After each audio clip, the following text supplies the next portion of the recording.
कभी कभी एक आदमी की नफरत पूरे इतिहास का रुख बदल देती है। ये वाकया है एक ऐसे शख्स का जिसने दुनिया की सबसे मुकद्दस जगह काबा को मिटाने की ठान ली थी। उसका नाम था अब्राहा।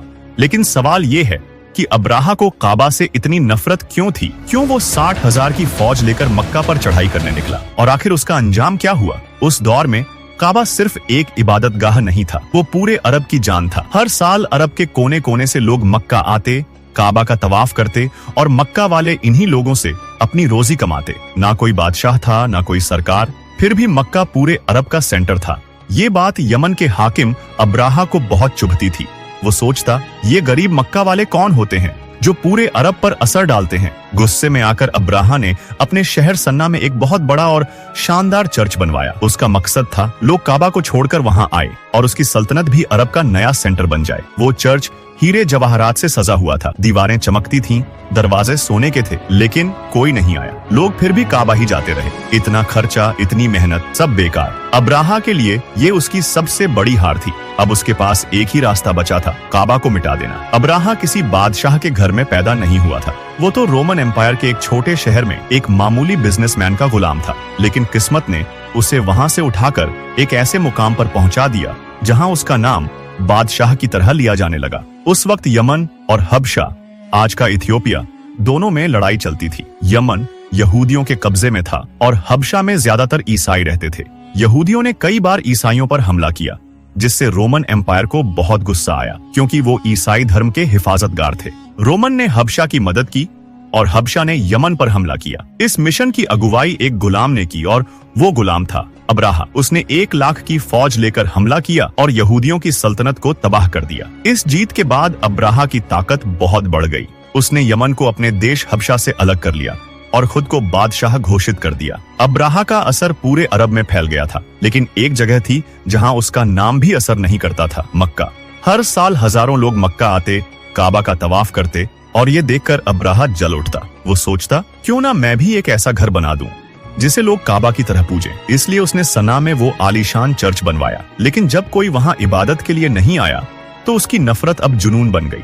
उसने कहा, अब मैं काबा को मिटा दूंगा ताकि लोग मेरे चर्च में आए। और फिर उसने 60,000 की फौज तैयार की काबा पर हमला करने के लिए। अब्राहा ने अपनी पूरी ताकत इकट्ठी की, 60,000 सैनिक, हथियारों से लैस फौज और कई हाथी।